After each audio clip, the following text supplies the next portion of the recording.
America strong again. We will make America safe again. And oh boy, we will make America so great you'll want to frame it and hang it on your wall. God bless you, good night, and here's a big virtual hug from me to you. That was the pep rally speech from President Donald Trump, bursting with enough enthusiasm to power a small city. He promised a dazzling future for every starry-eyed American still clutching their "Make America Great Again" bumper sticker. But hold up, if this future's supposed to be brighter than a Hollywood premiere, why does Los Angeles, the poster child of the American dream, look like it tripped over its own red carpet and landed face first in a pile of broken promises? Picture this. Over 75,000 folks in one of America's richest cities camping out like they're auditioning for a post-apocalyptic blockbuster. The streets, once twinkling brighter than a movie star's smile, are now a not-so-chic display of tents, trash, and the kind of side-eye that says, "I used to have a 401k and a picket fence." Forget dreams. This place is less la-la land and more lost hope land, where the only thing thriving is the local rat population, probably unionized by now. So grab your popcorn and settle in for this video, where we'll peel back Hollywood's glittery curtain to reveal Los Angeles' less glamorous B-side. The California dream? It's got more cracks than a smartphone screen after a bad day. Stick around to the end, because we're spilling the tea on two big beliefs from the disco and big hair days of the 70s and 80s that are now crumbling faster than a stale prop donut on a film set. Once upon a time, living in Los Angeles was like strutting through a Technicolor dream sequence, where the American dream handed out free popcorn and hope like it was going out of style. For the boomer crowd, those memories aren't just warm fuzzies, they're practically etched into their bell-bottoms and sideburns. Remember when a steady gig meant you could snag a house, keep the kids fed, and still have enough cash to tuck away for a rainy day? Houses in Burbank didn't cost more than a spaceship. Neighbors swapped recipes over picket fences, and the air wasn't thick with honking horns and existential dread. You woke up each morning feeling like you were starring in your own success story, not just scraping by. Bus drivers bought bungalows, Inglewood shopkeepers thrived, and public schools didn't send parents into debt spirals. Best of all, folks believed hard work would pay off, that society played fair, and that America wouldn't ghost them like a bad Tinder date. Los Angeles was the glittering finish line, a place to chase dreams, start fresh, settle down, or kick back with a piña colada after a life well lived. But then, sneaky as a plot twist in a low-budget thriller, something shifted. And isn't it just our luck that nobody noticed the script had changed until the credits were already rolling? Fast forward to now, and Los Angeles has traded its star-studded glow for a gritty reboot nobody asked for. Forget postcard beaches or the Walk of Fame. This city's new aesthetic screams zombie apocalypse chick. Streets are lined with plastic tarp palaces, where the aroma of garbage does a sad tango with despair. And folks who once had mortgages now perfect their 1,000-yard stare. Over 75,000 people are homeless here, setting records nobody wants to brag about, including, brace yourself, over 7,500 kids who don't have beds, hot meals, or a place to call home. These aren't just numbers, they're a neon sign flashing, "Hey LA, your future called, and it's not looking great." Fast forward to now, and Los Angeles has traded its star-studded glow for a gritty reboot nobody asked for. Forget postcard beaches or the Walk of Fame. This city's new aesthetic screams zombie apocalypse chick. Streets are lined with plastic tarp palaces, where the aroma of garbage does a sad tango with despair. And folks who once had mortgages now perfect their 1,000-yard stare. Over 75,000 people are homeless here, setting records nobody wants to brag about, including, brace yourself, over 7,500 kids who don't have beds, hot meals, or a place to call home. These aren't just numbers, they're a neon sign flashing, "Hey LA, your future called, and it's not looking great." But wait, the plot thickens. This isn't just a problem to fix, it's become LA's new interior decorator. From Skid Row to Venice, Echo Park to Hollywood, tent cities have popped up like the world's saddest pop-up shops, coexisting awkwardly with shiny offices and overpriced boutiques. If Los Angeles, the land of avocado toast and influencers, can crash this hard, what's stopping your cozy little town from joining the tent party trend? Keep your eyes glued to this video because the real kicker is that today's homeless aren't just strangers, they're teachers, nurses, Uber drivers, maybe even the guy who used to mow your lawn. This crisis is knocking on your door, and it's brought snacks. This mess isn't just for the usual suspects anymore, it's gate-crashed the middle class. One bad day, think pink slip, hospital bill, or rent hiking faster than a viral TikTok, and poof, you're trading your cul-de-sac for a park bench with only rats and regret for company. A single mom, once a nurse changing bedpans with a smile, now camps out in MacArthur Park. A retired teacher from Silver Lake swaps lesson plans for survival plans, relying on public restrooms and charity sandwiches. These aren't random extras in life's movie, they're us, just one plot twist away from the edge. The city's throwing money at this like it's trying to win an Oscar for effort, nearly $1.3 billion earmarked for homeless programs this year. But surprise, surprise, the tents keep multiplying like roaches at a buffet. Cops patrol daily, but some just shrug, as if to say, "What am I, a miracle worker?" A retired LAPD officer spilled the tea in an interview. Skid Row isn't your average crime scene. It's a full-on societal faceplant nobody wants to admit they're part of. Right? Wrong? Piff. It's just about staying alive. This silence isn't laziness. It's what happens when a tidal wave of chaos swamps homes, dreams, trust, and whatever's left of our collective warm fuzzies. The scariest part? This crisis isn't just big, it's fast.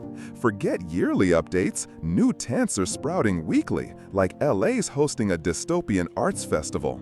Public services are crumbling, infrastructure's got one foot in the grave, and in a city once hailed as the king of tech in Tinseltown, people are getting squeezed out faster than extras in a budget cut. You might not call LA home, but haven't you spotted a street corner lately that looks a little too familiar? A park turned tent village, or maybe a neighbor, a veteran, a teacher, quietly fighting to make it through the day on a curb. Nobody thought the City of Angels, the ultimate dream factory, would churn out this nightmare, but here we are, watching it unfold like a train wreck in slow motion. If folks who paid taxes, held jobs, and lived the normal life are now sleeping rough, what's stopping you or me from being the next guest star in this tragedy? If LA were a map, it'd have neighborhoods you'd pretend not to see, like awkward exes at a reunion. These are the dark, grimy stains eating away at the City of Angels, not just with fights, but with a despair so thick you can smell it, hear it, feel it wailing at 2 a.m. Take Skid Row, a hop skip from LA's fancy financial district, but it might as well be another planet. A quick stroll from glossy skyscrapers lands you in a world where the American dream packed its bags and left without a forwarding address. Skid Row's at its all-time low, with over 4,600 souls crammed into tents and rusty vans. Sidewalks are bathrooms, corners are bathrooms, because apparently public restrooms are too much to ask, and tarps are the new penthouses. Security? This place is off the patrol grid, leaving safety, health, and sanity to fend for themselves like they're in a bad reality show. Like Skid Row, the once dreamland, now depressing East Hollywood is the film capital's backstage. Once upon a time, this space provided solace to young, hopeful artists, authors, and independent producers who made do with little salaries. During the day, they served in little flats, and at night, they developed. Tents, recreational vehicles, and tarps stretching out along the 101 highway have supplanted East Hollywood's lyrical allure in recent years. A guy in his 60s is readily recognizable as he restores a vintage saxophone and places it on a cart piled high with empty beer cans. He once played music at Beverly Hills parties and now lives on a deserted property close to the train station. People who used to work in the entertainment business, hospitals, or restaurants now live in close quarters with him, sharing a public water fountain and a street light that provides just enough illumination to keep them from becoming completely blind. Los Angeles is collapsing in more ways than just Skid Row in East Hollywood. The fissures are no longer hidden under the surface. They are now visible on every street. These are simply the sharpest slices of a wider image.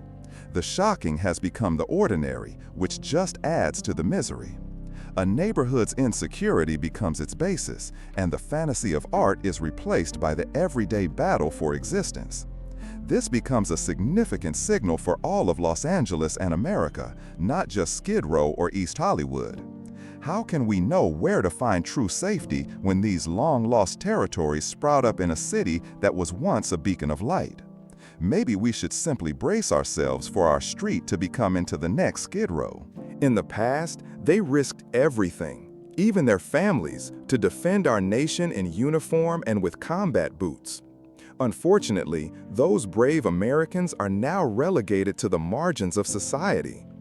In the middle of Los Angeles, a city that was once known as the City of Angels, amid the hustle and bustle of the streets and the den of city lights, there are some very sad makeshift shelters.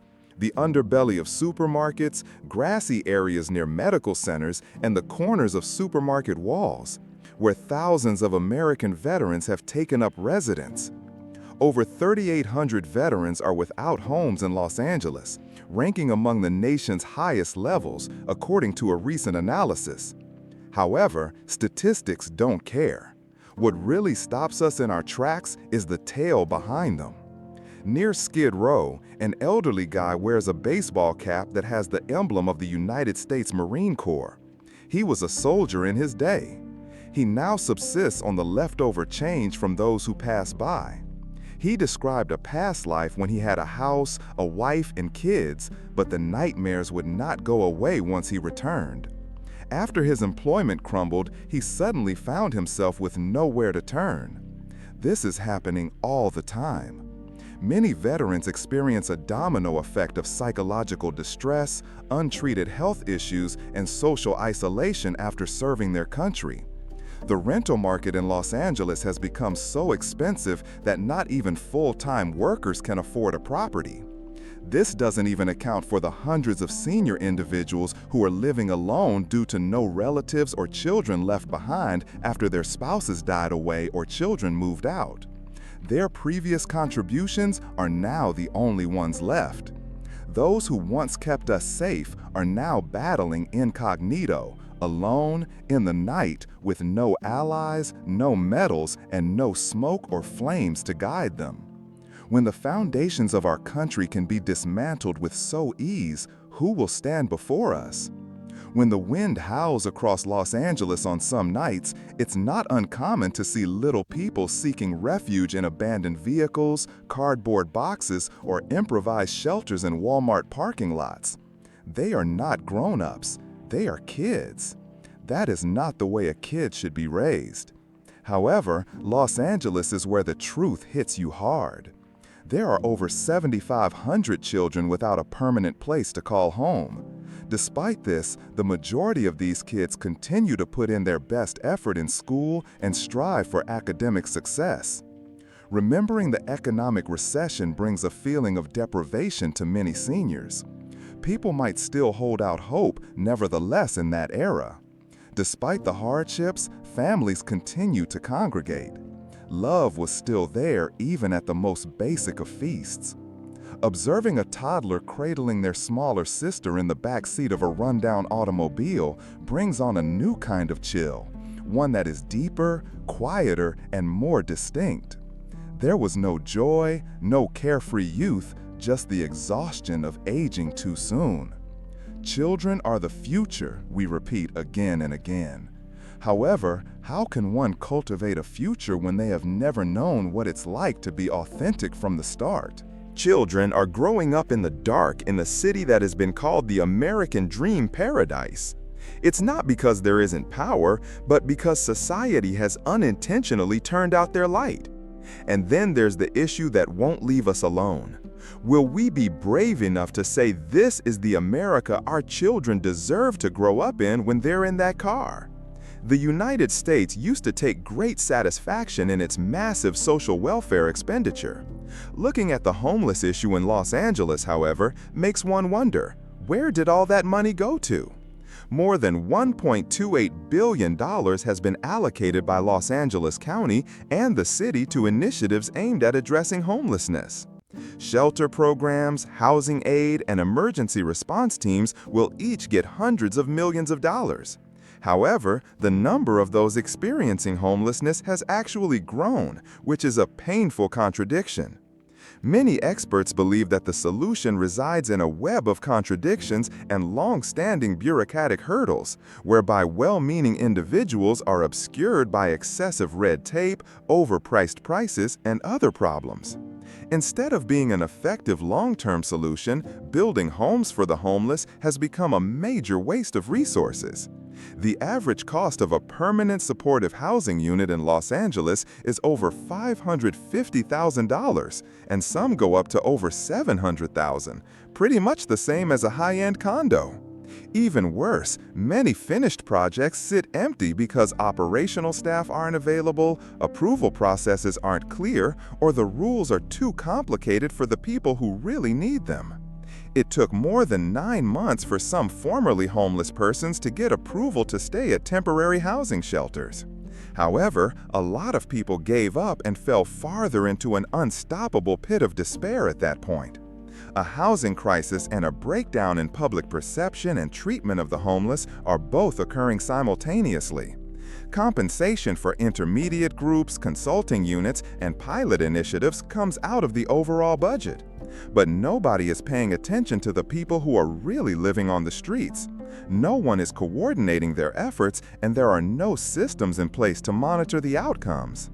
Efforts by community groups, politicians, and volunteers are still there, and that much is obvious. But systematic waste is impossible to overcome by individual efforts. We have squandered billions of dollars, but it was all for the wrong reasons and at the wrong times. Many resources have been diverted from long-term solutions and used for short-term actions, such as removing homeless camps and relocating individuals without offering them new accommodation. Forceful efforts were previously used to remove some neighborhoods, such as Skid Row, Echo Park, and Venice. However, a few weeks down the road, the homeless population surged again, even more frantic than before. People who have paid their taxes and helped build the city, particularly those over the age of 55, are often quite disappointed. It's not that they don't care, it's just that they believe the system is slowly abandoning them. They watch as year after year projects drag on and empty lots go unoccupied, all the while kids, veterans, and the elderly continue to sleep on chilly concrete floors. Keeping the crisis going while spending money on it is the most contradictory and tragic thing. Tens of thousands of people are falling between the cracks in a metropolis called the Metropolis of Angels in one of the world's richest nations. It's not that there isn't enough money, it's just that money doesn't bring accountability, transparency, or empathy. What is fundamentally wrong with our society's definition of help if billions of money annually cannot afford them a home, a warm bed, and an opportunity to start over?